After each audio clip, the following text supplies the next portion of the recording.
السلام علیکم ورحمۃ اللہ۔ الحمد للہ رب العالمین، والصلاة والسلام علی سید المرسلین وآلہ الطاہرین واہل بیتہ وصحبہ اجمعین۔ اعوذ باللہ من الشیطان الرجیم، بسم اللہ الرحمن الرحیم۔ قال اللہ تعالی فی الفرقان الحمید وفدینہ بذبح عظیم۔ قال رسول اللہ صلی اللہ علیہ وسلم یا علی انت اخی فی الدنیا والآخرہ۔ قال امیر المومنین علی المرتضیٰ کرم اللہ وجہ الکریم فزت و رب الکعبہ ثم فزت برب الکعبہ، اما بعد۔ ایک آیت، ایک حدیث مبارکہ اور مولا علی المرتضیٰ کرم اللہ وجہ الکریم کا قول آپ کے گوش گزار کرنے کا شرف حاصل کیا ہے۔ اس آیت میں اللہ تعالیٰ نے ارشاد فرمایا کہ ہم نے اس کا فدیہ ذبح عظیم کی صورت میں ادا کیا۔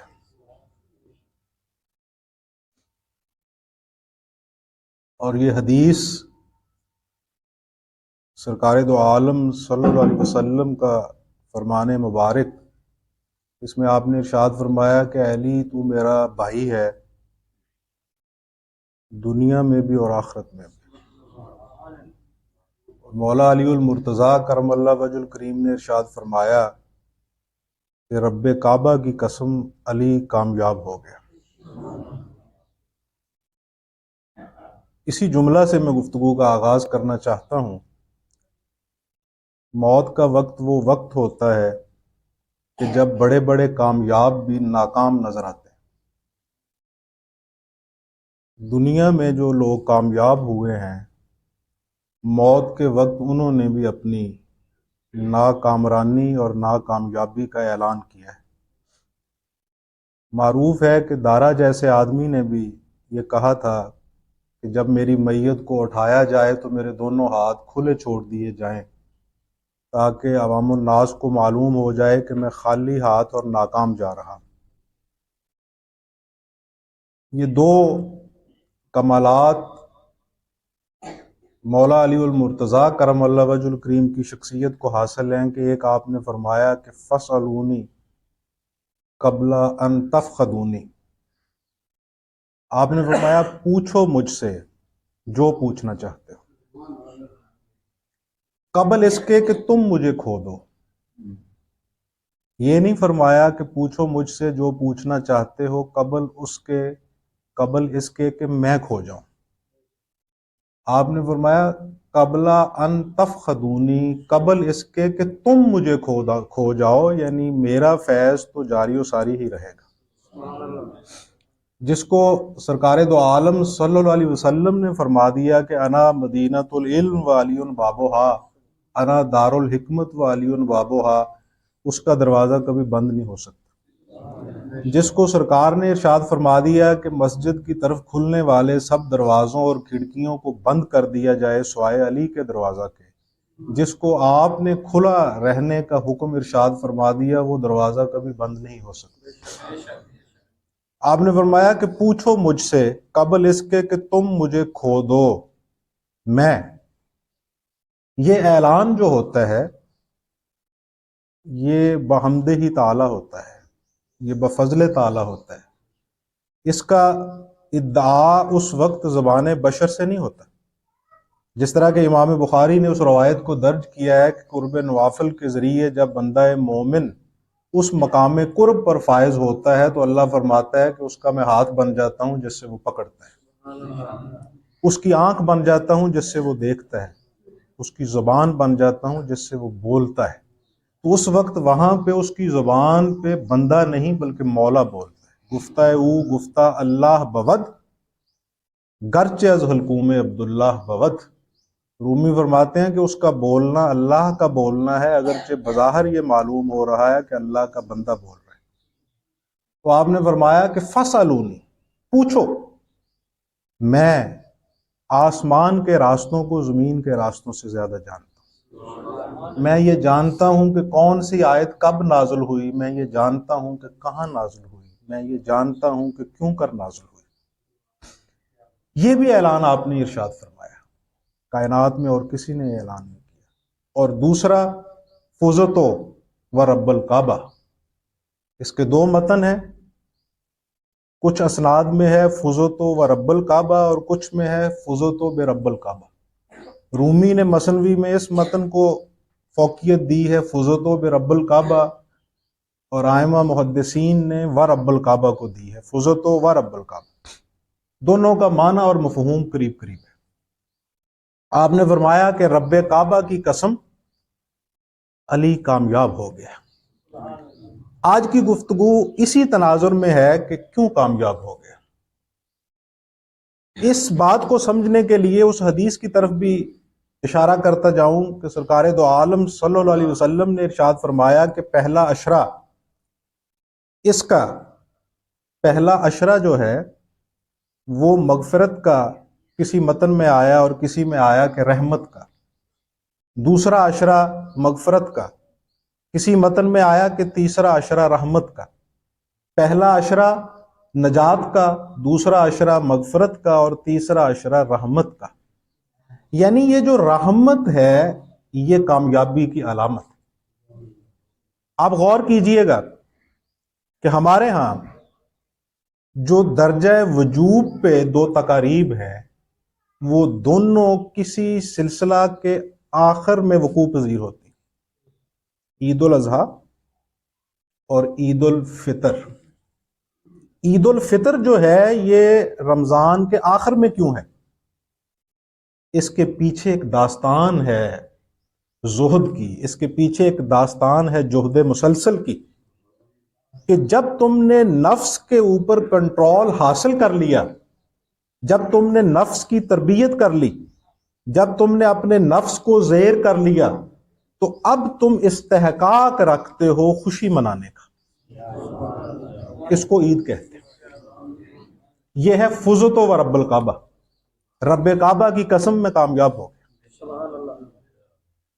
اور دوسری عید بھی قربانی کے اختتام پہ ہے کہ جب تم نے اپنے نفس کو قربان کر دیا، جب تم نے اپنی رضا کو قربان کر دیا، جب تم نے اپنی انا کو اپنے محبوب کے قدموں پہ نچھاور کر دیا، تو اب تم اس اہل ہو گئے ہو کہ پھر تم اپنی قربانی پیش کرنے کے نتیجے میں خوشی مناؤ، جس کو عید الاضحیٰ کا نام دیا گیا۔ اسلام جو ہے اس میں خوشی کا تصور جو ہے وہ غم کے بعد ہے۔ اسلام میں جو خوشی کا تصور ہے وہ قربانی کے بعد ہے۔ اسلام میں جو خوشی کا تصور ہے وہ اپنی انا کو ذبح کرنے کے بعد ہے۔ مولا علی المرتضیٰ کرم اللہ وجہ الکریم نے جو ارشاد فرمایا کہ فزتو و رب الکعبہ، کے رب کعبہ کی قسم علی کامیاب ہو گیا، اس کا تسلسل خیبر سے شروع ہوتا ہے۔ اب دیکھیے، لطافت بے کثافت جلوہ پیدا کر نہیں سکتی، چمن زنگار ہے آئینہ باد بہاری کا۔ علماء ظاہر کا چیزوں کو دیکھنے کا انداز اور ہے، مفکرین کا اور ہے، فقہا کا اور ہے، اور عرفاء کا اور ہے۔ دیکھیے، ایک شخص تاج محل کے سامنے کھڑا ہوگا، مٹیریلسٹک مائنڈ ہے، مٹیریل اس کے سامنے حجاب ہے، تو وہ تاج محل کو دیکھے گا۔ ایک انجینئر کھڑا ہوگا تو وہ اس پیراڈائم آف وے کو دیکھے گا جس کے اندر وہ سٹرکچر کھڑا ہے، لیکن جو گہرائی تک جانے والا ہے وہ اس کے بنانے والے معمار کو دیکھے گا۔ اب اپنا اپنا ظرف ہے، اپنا اپنا زاویہ نظر ہے کہ کون کس طرح دیکھتا ہے۔ اب عرفاء یہ کہتے ہیں کہ مولا علی المرتضیٰ کرم اللہ وجہ الکریم کو، اب ایک غور کیجئے گا، یہاں کسی کے اوپر نقد مقصود نہیں ہے، کسی کی تضحیق اور تذلیل بھی مراد نہیں ہے، لیکن آپ ذرا یہ دیکھیے کہ جو عرفاء کا دیکھنے کا انداز ہے اس سے اسلام کے جو اسناد ہیں، اسلام کے جو بنیادی ارکان ہیں، اسلام کے جو ماخذ ہیں، اسلام کے جو مراجع ہیں، ان کے اندر دیکھیے کہ وسعت کس طرح پیدا ہوتی ہے۔ اور علماء ظاہر کے جو دیکھنے کا انداز ہے، فقط لفظوں کی جگالی اور لفظوں کے لغوی معانی پہ نظر مرکوز کرنا، اس سے وہ چیزیں کس درجہ محصور ہو کے رہ جاتی۔ سورہ تبت دیکھ لیجئے گا، وہ پوری کی پوری ابو لہب اور اس کی بیوی کے گرد گھومتی ہے۔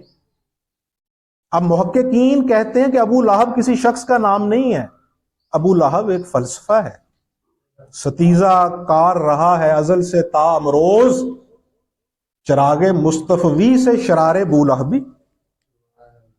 یہ دیکھیے، اب وہی سورہ تبت ہے، مفسرین مترجمین نے اس کو دیکھا اور ایک خاص پس منظر میں محدود کر کے رکھ دیا، اور اقبال نے دیکھا تو وہ کہتے ہیں ستیزہ کار رہا ہے ازل سے تا امروز، چراغ مصطفی سے شرار بولہبی۔ بولہبیت جو ہے اس کو انہوں نے ایک فلسفہ قرار دیا ہے۔ ایک مورخ دیکھے گا تو اس کے نزدیک یزید ایک شخص کا نام ہے، ایک محقق دیکھے گا تو اس کے نزدیک یزیدیت ایک نقطہ نظر کا نام ہے، حسینیت بھی ایک نقطہ نظر کا نام، اور ٹکراؤ ہے حق اور باطل کے درمیان۔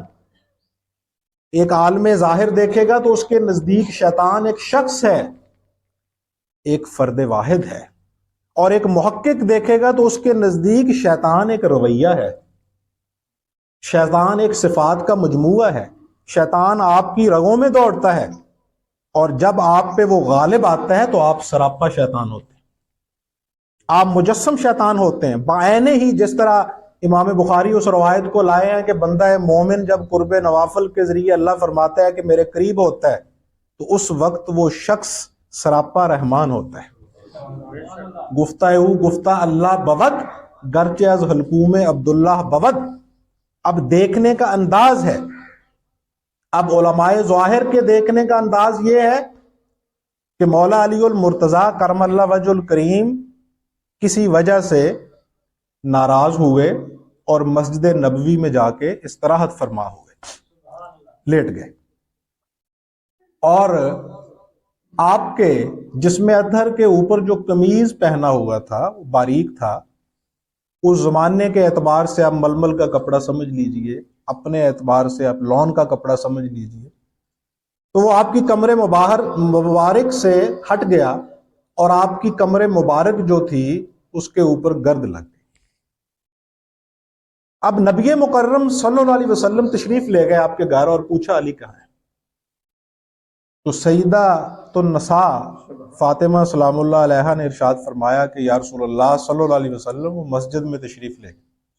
یہ میں آگے جا کے عرض کروں گا کہ علی اور مسجد، علی اور کعبہ، ان کے درمیان ایک گہرا ربط ہے جس کو ہم دریافت کرنے کی کوشش کریں گے، جس کو ہم واضح کرنے کی بھی کوشش کریں گے، کیونکہ اسی دریافت اور اسی وضاحت سے یہ معلوم ہوگا کہ فزت و رب الکعبہ کیا ہے، کہ رب کعبہ کی قسم، کعبہ کا ذکر ہی کیوں کیا ہے، اس کا خاص ایک پس منظر ہے، اس کی خاص وجہ ہے۔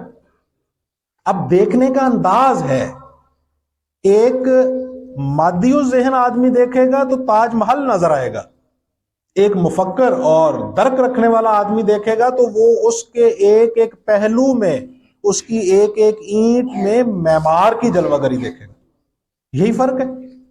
جب ایک عام شخص دیکھتا ہے کائنات کی طرف تو یہ بو کلامونی، آب و رنگ و بو کی جلوہ گری اسے نظر آتی ہے، اور جب اسی کائنات کو صوفی دیکھتا ہے تو وہ کہتا ہے کہ رانجا رانجا کر دی نہیں میں آپے رانجا ہوئی، آکھو نہیں مینوں تی دو رانجا ہیر نہ آکھو کوئی۔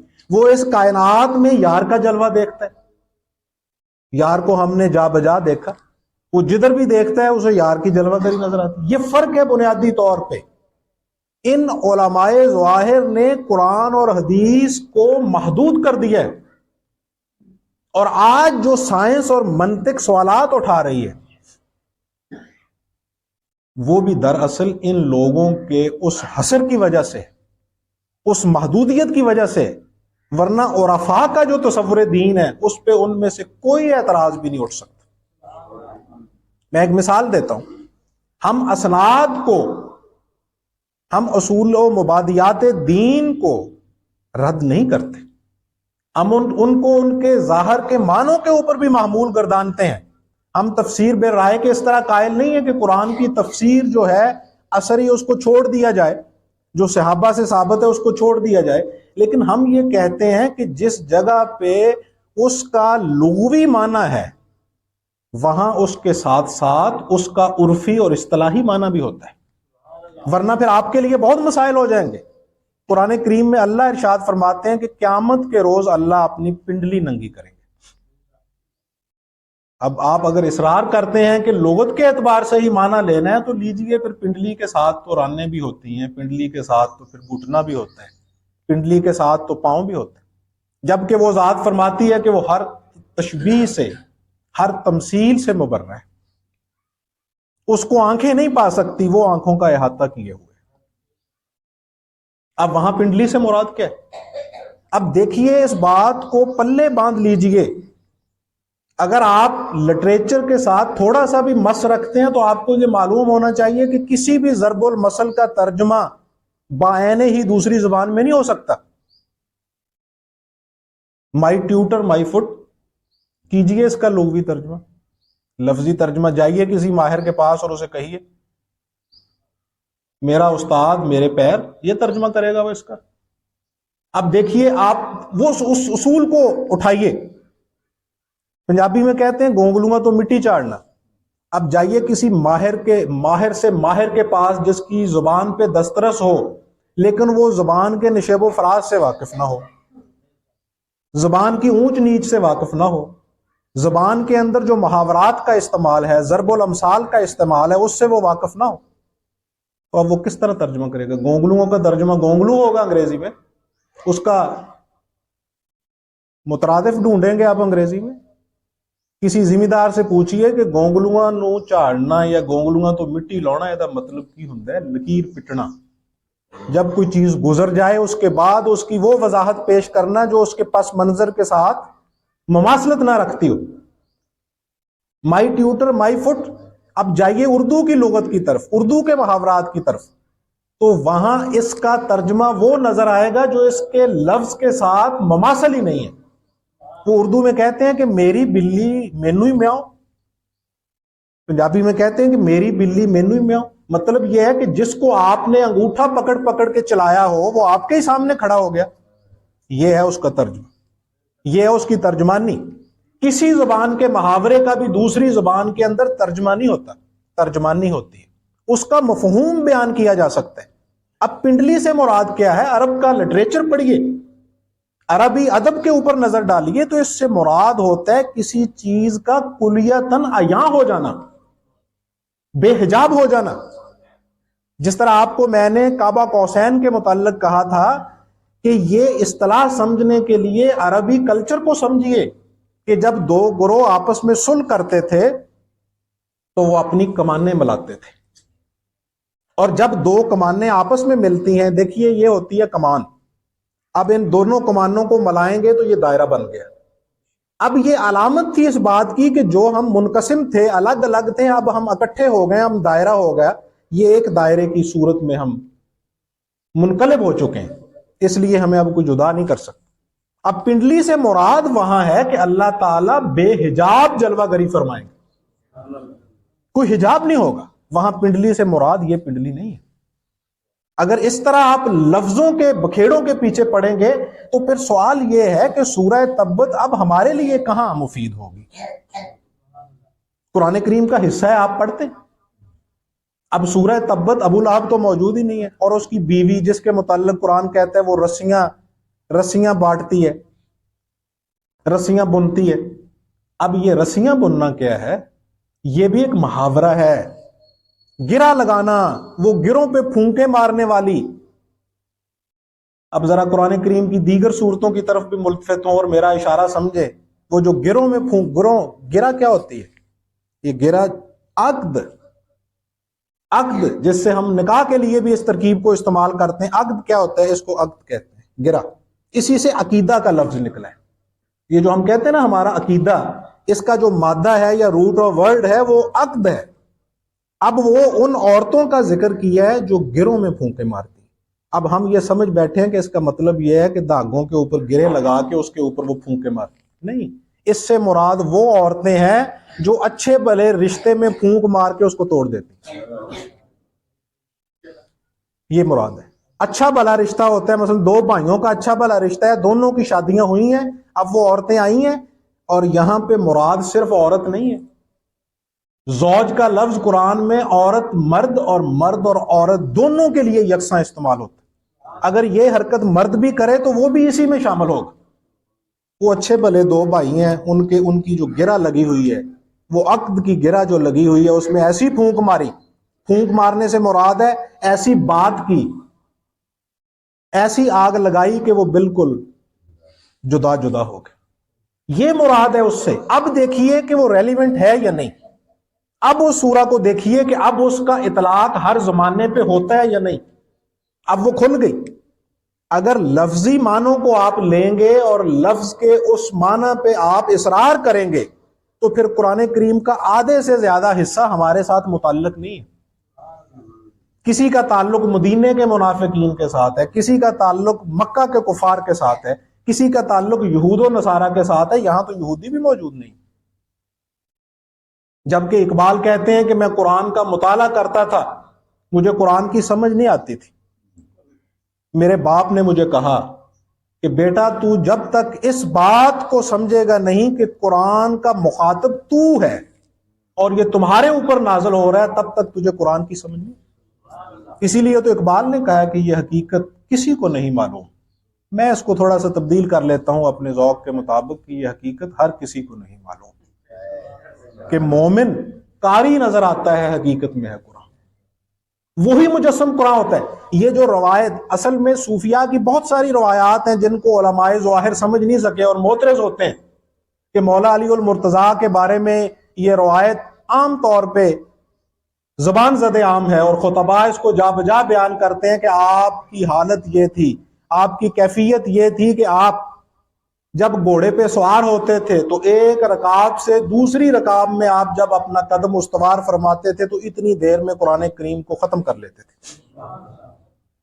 اب کچھ لوگ اس کو سمجھتے ہیں کہ یہ ایک معجزہ یا کرامت، ہم اس پہلو کا بھی انکار نہیں کرتے، لیکن اس میں حقیقت یہ مضمر ہے کہ ایک رکاب سے دوسری رکاب میں قدم رکھنے کے لیے جتنا وقت درکار ہے اس سے پہلے، اس وقت سے بھی پہلے مولا علی المرتضیٰ پہ قرآن کی حقیقت منکشف ہو جاتی ہے۔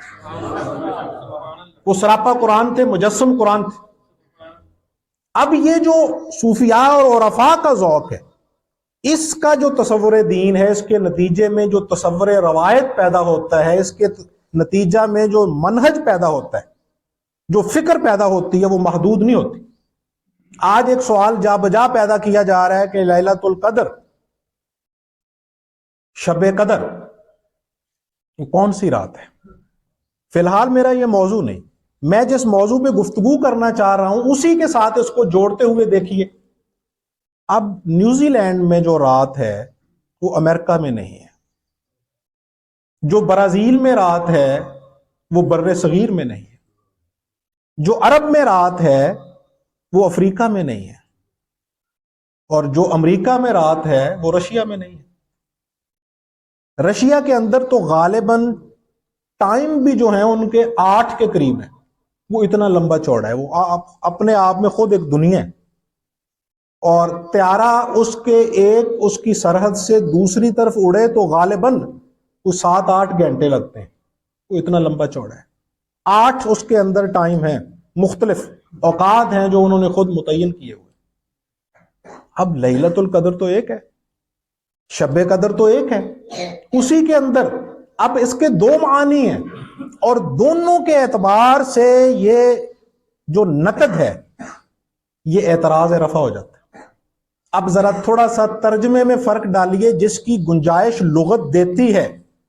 لیلۃ القدر وہ رات ہے، لیلۃ القدر وہ رات تھی جس میں سرکار دو عالم صلی اللہ علیہ وسلم کے قلب اطہر پہ قرآن نازل ہوا۔ اب رفع ہو گیا، وہ اعتراض رفع ہو گیا جو آپ ڈھونڈ رہے ہیں، اور وہ شب قدر تمہیں کیا معلوم ہے اس شب قدر کا وہ 1000 مہینوں سے بہتر ہے؟ وہ 1000 مہینوں سے کیوں بہتر ہے؟ کیونکہ وہ رات ہے جس میں قلب مصطفیٰ صلی اللہ علیہ وسلم پہ قرآن کا نزول ہوا، وہ تمہاری پوری زندگی سے بہتر ہے۔ 1000 مہینہ ایک عام آدمی کی اوسطاً عمر بنتی ہے، یہ آپ جا کے کیلکولیشن کر لیجئے گا، ایک عام آدمی کی جو اوسطاً زندگی ہے، اوسطاً عمر ہے، وہ 1000 مہینہ بنتی ہے کم و بیش۔ اور فرمایا کہ میرے مصطفیٰ صلی اللہ علیہ وسلم کی جو ایک رات ہے وہ تمہاری پوری زندگی سے افضل اور برتر ہے۔ رفع ہو گیا، اب وہ اعتراض رفع ہو گیا۔ اب دیکھیے صوفیاء کا اور عرفاء کا چیزوں کو دیکھنے کا منہج پھر سمجھ آئے گا، فزت و رب الکعبہ، پھر سمجھ آئے گا کہ مولا کریم صلی اللہ علیہ وسلم نے اپنا دست اقدس جب مولا علی المرتضیٰ کرم اللہ وجہ الکریم کی کمر مبارک پہ پھیرتے ہوئے فرمایا ابو تراب اٹھ، پھر یہ سمجھ آئے گا کہ یہ ابو تراب کیا ہے، پھر سمجھ آئے گا۔ اب یہی سوال امام جعفر صادق علیہ السلام کی خدمت میں پیش کیا گیا اور پوچھا گیا کہ امام شب قدر کون سی ہے؟ اب دیکھیے ذرا غور کر کے، یہ صرف ایک واقعہ نہیں ہے، یہ پورا تصور دین ہے، یہ قرآن کو اور حدیث کو اور فکر اسلامی کو سمجھنے کا ایک منہج ہے پورا۔ اور اس کی وسعت دیکھیے، وہی چیزیں جن کو آپ ابو لہب تک محدود کر دیتے ہیں اور اقبال اس کو کھول دیتا ہے۔ ستیزہ کار رہا ہے ازل سے تا امروز، چراغ مصطفی سے شرار بولہبی۔ کہتے ازل سے ہی ستیزہ کار رہا ہے، چراغ مصطفی کے ساتھ جو شرار بولہبی ہے وہ ٹکراتا رہا ہے، حق اور باطل، فرعون اور موسیٰ، نمرود اور ابراہیم، حسین و یزید، یہ ایک ستیزہ کار رہا ہے ازل سے تا امروز، چراغ مصطفی سے شرار بولہبی۔ جب پوچھا گیا تو امام نے فرمایا کہ تم جا کے 23 میں تلاش کرو، 21 میں تلاش کرو، 27 میں تلاش کرو، 25 میں تلاش کرو، 19 میں۔ امام نے یہ جواب نہیں دیا، کیونکہ یہ جتنے بھی جواب ہیں یہ اپنی جگہ پہ درست ہو سکتے ہیں، لیکن اسلام کا جو ادعا ہے کہ وہ کائنات کے لیے ہے، اس کی رحمت دو عالم کے لیے ہے، اس کی وسعت کائنات کے لیے ہے، انفس و آفاق کے لیے ہے، معذرت کے ساتھ علماء ظاہر کا جو تصور دین ہے وہ اس پہ پورا نہیں اترتا، اہل بیت کا پورا اترتا ہے۔ یہ جو ہمیں چیزیں نظر آتی ہیں کہ یہ وقتی بنیاد پہ آپ نے فرما دیا کہ انا مدینۃ العلم والی بابوہا، انا دار الحکمت والی بابوہا، یہ جذباتی قول نہیں ہے، یہ وقتی تعریف نہیں ہے۔ آپ دیکھ لیجئے علی المرتضیٰ کے دروازہ سے علم دین حاصل کر کے دیکھ لیجئے اور اس کی بھی وسعت دیکھ لیجئے، اور مولویوں کے دروازوں کو بھی دستک دے کے وہاں سے علم دین بھی حاصل کر کے دیکھ لیجئے، آپ کو معلوم ہو جائے گا، ان کی وسعت کا آپ کو اندازہ ہو جائے گا۔ اور پھر آپ کو یہ بھی معلوم ہو جائے گا کہ علی المرتضیٰ کا دروازہ ابھی تک بھی بند نہیں ہوا، وہ ابھی تک بھی کھلا ہوا ہے۔ یہ جو آپ نے فرمایا نا کہ مسجد نبوی کی طرف ہر کھلنے والا دروازہ اور ہر کھڑکی بند کر دی جائے سوائے علی المرتضیٰ کے دروازے کے، وہ اسی لیے فرمایا تھا کہ علی کا دروازہ وہ ہے جو قیامت تک بند نہیں ہوگا، وہ ہر وقت بھی کھلا رہے گا اور ہر ایک کے لیے بھی کھلا رہے گا۔ اس دروازے پہ کوئی بھی دستک دے سکتا ہے، وہ ہر ایک کے لیے کھلا ہے۔ اس دروازے میں کوئی بھی داخل ہو سکتا ہے، کیونکہ اس دروازے نے کبھی چھاننی نہیں لگائی، وہ فقر کا دروازہ ہے۔ اور اس کے متعلق آپ نے فرمایا تھا جب پوچھا گیا کہ علی المرتضیٰ آپ کو اگر خرقہ فقر عطا کیا جائے تو آپ کیا کریں گے؟ آپ نے فرمایا کہ میں چشم پوشی کروں گا، میں لوگوں کے عیوب پہ پردہ ڈالوں گا، اور یہ اللہ تعالیٰ کی سب سے بڑی صفت ہے، وہ رحیم و کریم ہو ہی نہیں سکتا سوائے چشم پوشی۔ اگر وہ اپنے عدل کی نظر ڈالے تو مولانا غلام رسول عالم پوری علیہ رحمہ فرماتے ہیں کہ وہاں تو انبیاء بھی کام جائیں گے۔ یہ اس کا فضل ہے، اس کی رحمت ہے، اور اسی کا پرتو ہے جس کے متعلق فرمایا انا مدینۃ العلم والی بابا۔ اب امام جعفر صادق سے پوچھا گیا کہ امام شب قدر کیا ہے؟ آپ نے فرمایا جس شب کی قدر کر لو وہی شب قدر۔ اب جائیے آپ نیوزی لینڈ میں کر لیجئے شب کی قدر، پھر بھی شب قدر آپ کو وہاں بھی مل جائے گی۔ جائیے برازیل میں، وہاں آپ کیجئے شب کی قدر، آپ کو شب قدر وہاں بھی مل جائے گی۔ آپ آسمان پہ جائیے، آپ مریخ پہ جائیے، آپ چاند پہ جائیے، آپ تحت و سرا میں جائیے، کائنات کے کسی گوشے میں بھی چلے جائیے اور اس تصور دین کو دیکھیے، یہ وہیں متصل بھی ہوگا، منطبق بھی ہوگا، اس کا اطلاق ہوگا وہاں۔ اب یہ ہے وہ تصور جس کو سامنے رکھیے اور اب ادھر پلٹیے۔ خوشی ہمیشہ ہوتی ہے، وہ جس طرح اقبال نے کہا ہے نا کہ تیر و ثنا اول طاؤس و رباب آخر، آ تجھ کو بتا دوں تقدیر امم کیا ہے، تیر و ثنا اول طاؤس و رباب آخر۔ اب اس میں بھی جو ہمارے لغت کے پراگندہ لوگ ہیں وہ لفظوں میں کھو گیا کہ اقبال نے یہاں طاؤس و رباب کی بات کی ہے۔ طاؤس و رباب، طاؤس بھی ایک ساز ہے، رباب بھی ایک بجانے والا ساز ہے، اور تیر اور ثنا نیزے کو کہتے ہیں فارسی میں۔ یعنی اب دیکھیے جو لغت کا پراگندہ ہے لفظوں میں، اسی لیے تو رومی فرماتے ہیں کہ لفظوں سے اوپر اٹھ۔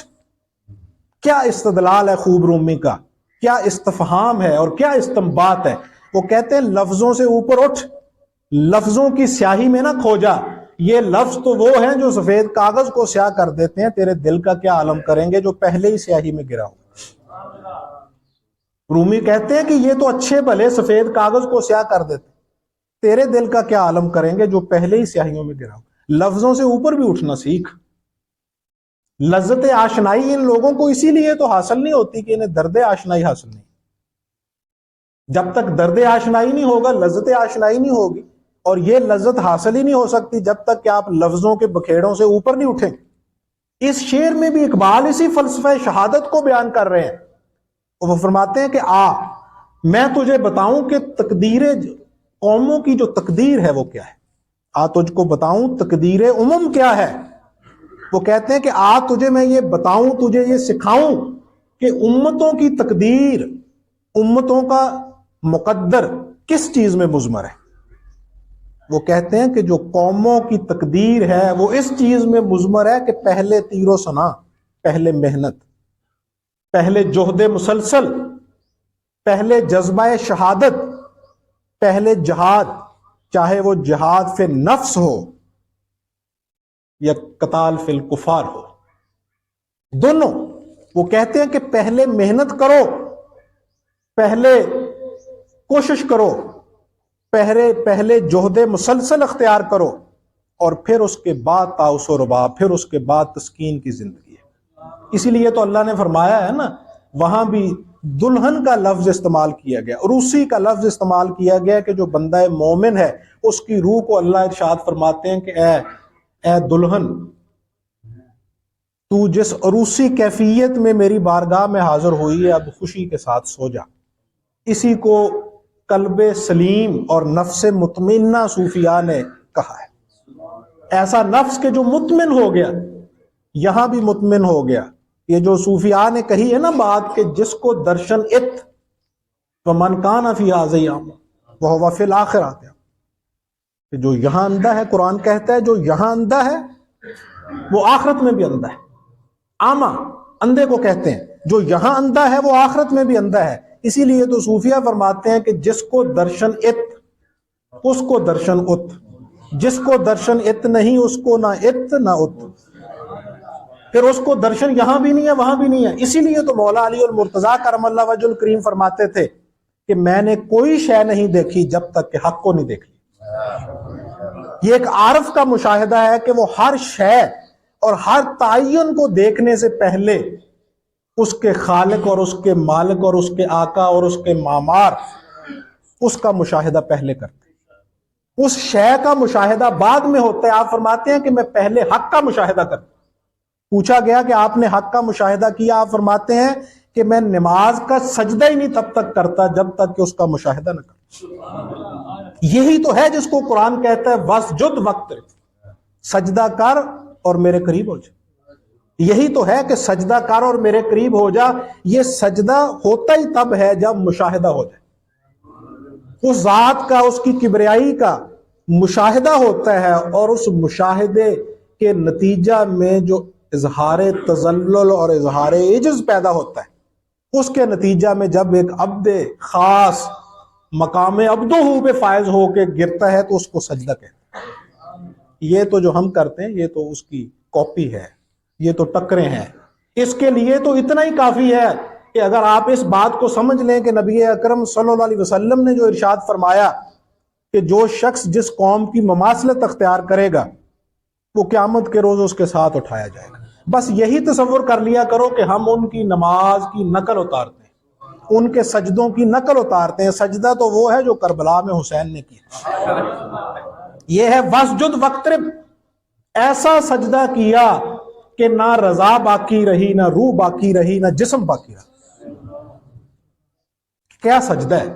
اور یہ ہے وَفَدَيْنَهُ بِذِبْحٍ عَظِيمٍ، یعنی جب آپ فدیہ کرتے ہو کسی چیز کو تو وہ باقی نہیں رہنی چاہیے۔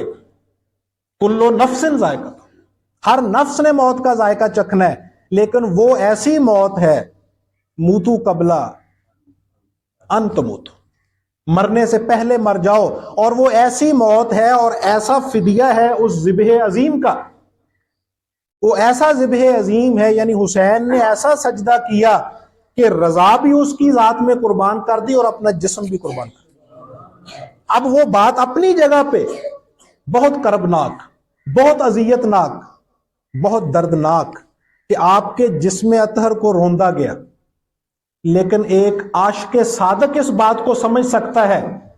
اس کائنات میں بڑے بڑے عشاق گزرے، انہوں نے محبوب کی رضا پہ العشق نارن یہرے کو ما سوا محبوب، عشق وہ آگ ہے جو سوائے محبوب کو ہر چیز کو خاکستر کر دیتی ہے، سوائے محبوب کے عشق وہ آگ ہے۔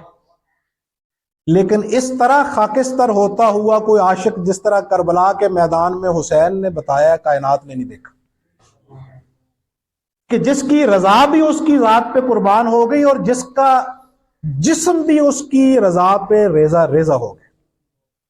اسی لیے تو خاکسار نے کسی جگہ منقبت لکھی تھی امام علی مقام کی، تو اس میں یہ کہا تھا کہ آپ نے رقم کرد، عشاق کے لیے آپ نے جو رقم کر دیا ہے نا، یہ اصول ہے کہ اگر تم عشق کا دعویٰ کرتے ہو تو اس کا اصول اولین یہ ہے کہ محبوب کی بارگاہ میں نہ صرف اپنی رضا، نہ صرف اپنا سر، بلکہ اپنا جسم بھی پیش کر دو، وہ بھی باقی نہ رہے۔ یہ ہے وَفَدَيْنَهُ بِذِبْحٍ عَظِيمٍ۔ اب فدیہ جو ہے، فرمایا اللہ نے کہ ہم نے اسماعیل کے لیے ایک فدیہ دے دیا۔ اور فدیہ کیوں دیا؟ کیونکہ وہ جو فدیہ ہے وہ ذبح عظیم ہے، اس کی قربانی اس قربانی سے بھی بڑھ کے ہے۔ اور وہ قربانی کیوں دی گئی؟ اس کی بھی ایک وجہ ہے۔ نبی اکرم صلی اللہ علیہ وسلم نے فرمایا انا خاتم النبیین لا نبی بعدی، میں آخری نبی ہوں، میرے بعد کوئی نبی نہیں۔ اب یہ جو آپ کا آخری نبی ہونا ہے اس کے بھی متعدد معنی ہیں۔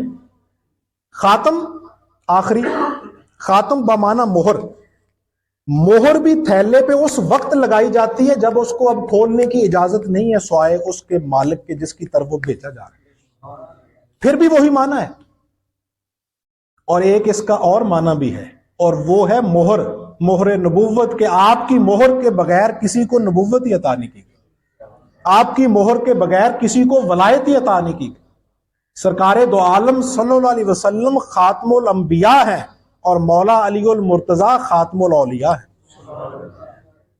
آپ کی مہر کے بغیر نبوت عطا نہیں کی گئی اور مولا علی المرتضی کی مہر کے بغیر کسی کو ولایت عطا نہیں کی جاتی۔ سرکار دو عالم صلی اللہ علیہ وسلم کی خاتمیت جو ہے وہ ایک تو اختتامی ہے، نبوت اس مقام پہ فائز ہو گئی کہ جس سے آگے کوئی مقام نہیں، بعد از خدا بزرگ توئی، قصہ مختصر۔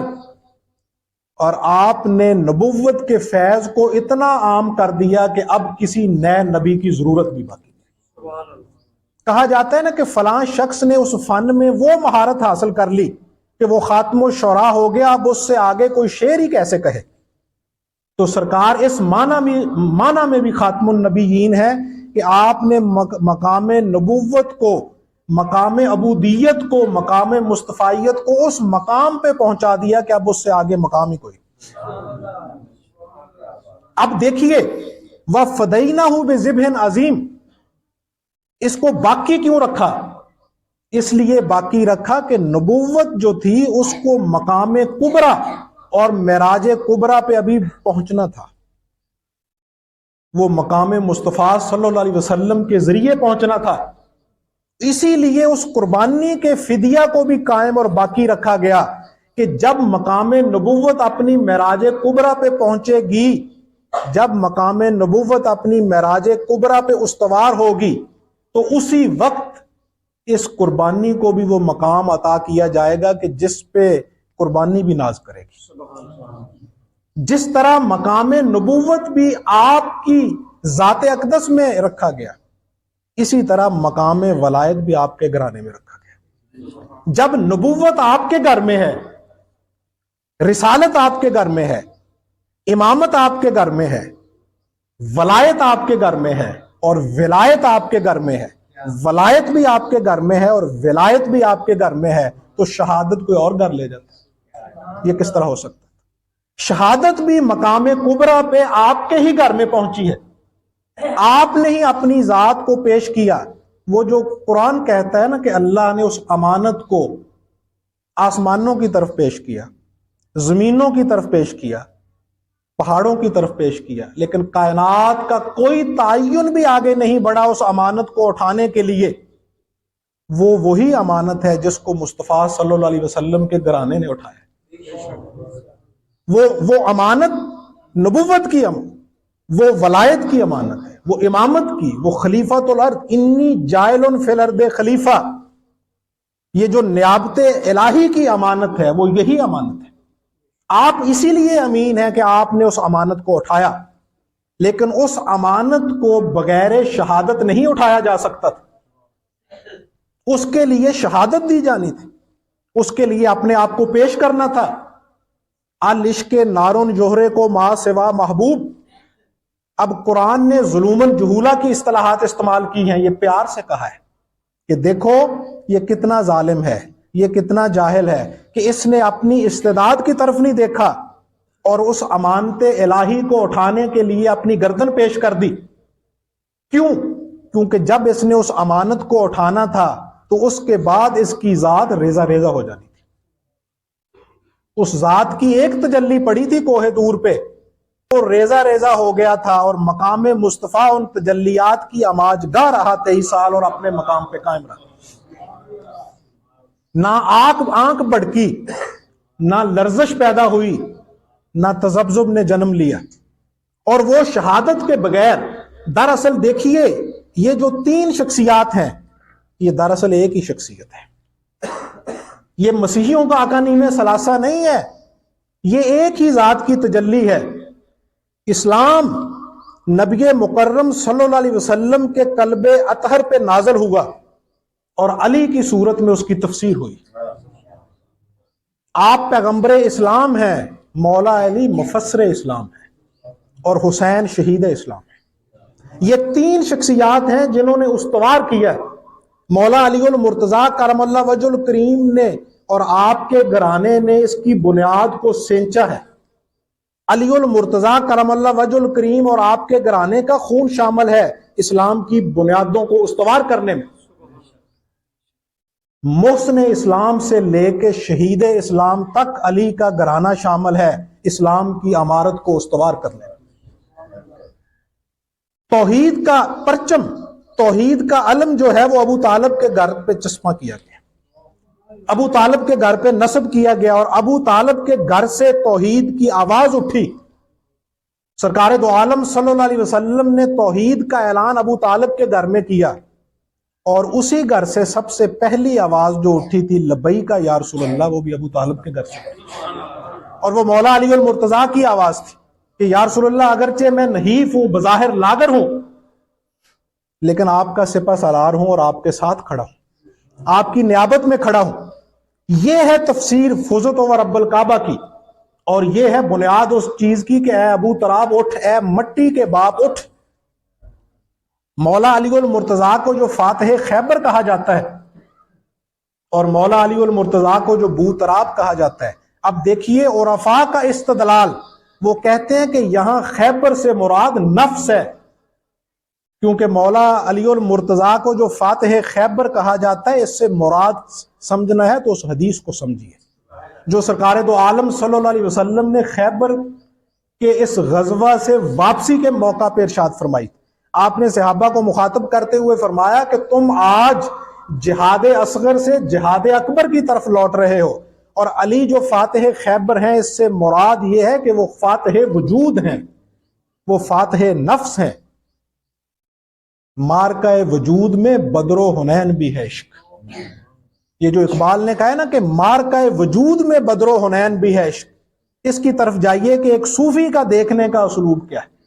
اس کے نزدیک فاتح خیبر کا فیض آج بھی جاری ہے، اس کے نزدیک غزوہ خیبر آج بھی جاری ہے، اس کے نزدیک بدر و حنین آج بھی برپا ہے۔ اور علی المرتضیٰ فاتح خیبر اس لیے ہیں کہ وہ نفس کے فاتح ہیں، انہوں نے نفس کے اوپر فتح حاصل کی، اور وہ بوتراب اس لیے ہیں کہ انہوں نے اس جسم کے اوپر فتح حاصل کی۔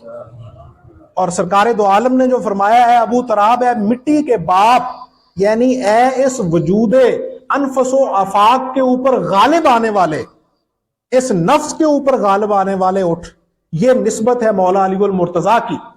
اور دوسری نسبت یہ ہے ابو تراب اے مٹی والے، اے اس ظرف والے کہ تیرا ظرف زمین کی مانند ہے، اس ظرف کا مشاہدہ بھی کرنا ہو تو پھر آپ کو کوفہ کی جامع مسجد کی طرف رخ کرنا پڑے گا۔ جب آپ کے اوپر ضرب لگائی گئی تو آپ نے صرف یہ نہیں فرمایا فزت و رب الکعبہ، رب کعبہ کی قسم علی کامیاب ہو گیا، اللہ کے فضل سے علی جسم کے اوپر غالب آ کے کامیاب ہو گیا، علی نفس کے اوپر غالب آ کے کامیاب ہو گیا، نہیں، بلکہ آپ نے اس کا عملی طور پہ بھی مشاہدہ کروایا ہے کائنات۔ آپ نے فرمایا کہ میرے قاتل کو شربت پیش کیا جائے، یہ تفسیر ہے بوتراب۔ امام جعفر صادق علیہ السلام چلے جا رہے تھے دریا کے کنارے، ایک بچھو بھی چلا جا رہا تھا، کنارے سے پانی میں گرا، آپ نے اسے پکڑا اور پکڑ کے باہر رکھ دیا، اس نے ڈنگ مارا، آپ مسکرائے، چل پڑے، وہ پھر گرا، آپ نے پھر بچایا، وہ پھر چل پڑا، وہ پھر گرا، آپ نے پھر بچایا، اس نے پھر ڈنگ مارا۔ یہ بھی لفظوں کے گورکھ دندوں میں نہ کھو جانا، اس کی حقیقت کی طرف ملتفت ہونا۔ جب اس نے پھر ڈنگ مارا تو آپ کے تلامذہ نے، رفقا نے عرض کیا کہ حضور وہ بار بار ڈنگ مار رہا ہے اور آپ بار بار دستگیری کر رہے ہیں۔ آپ نے فرمایا انسان میں سے یا چیز میں سے وہی کچھ نکلتا ہے جو اس کے اندر ہوتا ہے، اس کی فطرت ڈنگ مارنا ہے اور ہماری فطرت دستگیری کرنا ہے۔ جب وہ اپنی فطرت نہیں چھوڑ رہا تو ہم اپنی فطرت کیوں چھوڑیں؟ علی کا، مسجد کا، کعبہ کا بہت گہرا رشتہ ہے، کیونکہ علی نے جو فرمایا ہے فزت و رب الکعبہ کہ رب کعبہ کی قسم میں کامیاب ہو گیا، اس کی داستان بہت ابتدا سے شروع ہوتی ہے۔ آپ پیدا ہوئے، آپ کی والدہ ماجدہ تشویش میں مبتلا ہوئیں کہ مبادہ آپ نابینا ہیں۔ سرکار دو عالم صلی اللہ علیہ وسلم کی خدمت میں استدعا کی گئی کہ یا رسول اللہ صلی اللہ علیہ وسلم علی نابینا ہے۔ آپ مسکرائے اور آپ نے اپنی گود میں علی کو لٹایا، جو ہی لیٹے رخ مصطفیٰ سامنے آیا، علی نے آنکھیں کھولی۔ یہ ابتدا ہے علی کی، یعنی علی کی وہ آنکھ ہے کہ جس نے رخ مصطفیٰ کے علاوہ کسی رخ کو دیکھنا بھی گوارا نہیں کیا۔ اور پھر مولا علی المرتضیٰ فرماتے ہیں کہ میری سرکار دو عالم صلی اللہ علیہ وسلم کے ساتھ وہی نسبت تھی جس طرح آپ فرماتے ہیں تم نے بکری کا میمنہ دیکھا ہے، وہ بکری کے پیچھے پیچھے چلتا ہے، جدھر جدھر بکری جاتی ہے ادھر ادھر ہی وہ چلتا ہے۔ آپ فرماتے ہیں بچپن میں سرکار کے ساتھ اسی طرح ہوتا تھا جس طرح بکری کا میمنہ ہے، ایک لمحے کے لیے سرکار کو میں نے تنہا نہیں چھوڑا، ایک لمحے کے لیے سرکار نے مجھے اپنے سے الگ نہیں کیا، اپنے دست اقدس سے نوالے کھلاتے، اپنے دست اقدس سے نوالوں کو چباتے، اپنے لعاب کو شامل کر کے آپ کے منہ میں ڈالتے۔ نبی اکرم صلی اللہ علیہ وسلم کے رخ مبارک کو دیکھ کے علی کی ابتدا ہوئی، آپ کی زبان کو چوس کے آپ نے زندگی کی سانسوں کی ابتدا کی، آپ کے لعاب دہن اور آپ کے دست اقدس کے توڑے ہوئے نوالے کھا کے آپ کا جسم اطہر سینچا گیا۔ اور کعبہ میں آپ کی جو ابتدا ہوئی ہے اس کی بھی ایک بہت بڑی حکمت ہے۔ اگرچہ میں بارہا یہ کہہ چکا ہوں کہ علی کعبہ میں پیدا ہوں پھر بھی علی علی ہے، کعبہ میں نہ پیدا ہوں پھر بھی علی علی ہے۔ علی کا معنی ہے بلند، کعبہ کا معنی بھی ہے بلند، اور نجف کا معنی بھی ہے بلند۔ علی وہ بلندی ہے کہ جس نے کبھی زوال نہیں دیکھا، علی وہ فاتح ہے کہ جس نے کبھی شکست خوردگی کا منہ نہیں دیکھا، اور علی کا سورج وہ نیر تابہ ہے کہ جو کبھی غروب نہیں ہوا۔ ہر میدان میں سرکار دو عالم صلی اللہ علیہ وسلم کے ساتھ ہیں، اور اللہ نے آپ کو وہ الویت بھی عطا کی ہے اور وہ الویت بھی عطا کی ہے کہ بلندی پہ ہی اتارا، بلندی پہ ہی رکھا، اور بلندی پہ ہی شہادت عطا فرمائی۔ کسی جگہ بھی زوال پذیری حاصل نہیں ہوئی۔ کعبہ بلند، علی کا معنی بلند، نجف کا معنی بلند، کسی جگہ بھی آپ کی شخصیت نے زوال نہیں دیکھا، بلندی پہ اتارا، بلندی پہ رکھا، اور بلندی پہ شہادت عطا فرمائی۔ اس میں بھی یہ حکمت عطا کی اللہ تعالیٰ نے کہ علی وہ بلندی ہے کہ جس نے کبھی پستی کا منہ نہیں دیکھا، کبھی شکست خوردگی کا منہ نہیں دیکھا۔ کعبہ میں آپ نہ بھی تشریف لائے ہوتے تو پھر بھی علی علی تھے، اور کعبہ میں آپ نے تشریف لا کے کعبہ کو عظمت سے نوازا ہے، کیونکہ سرکار نے فرمایا کہ اے کعبہ تیری عزت و منزلت اپنی جگہ پہ، لیکن مومن کی حرمت کے برابر تیری حرمت نہیں۔ جب کعبہ کی حرمت مومن کے برابر نہیں تو امیر المومنین کی حرمت کے ساتھ کیا مماثلت، اس کے ساتھ کیا تقابل۔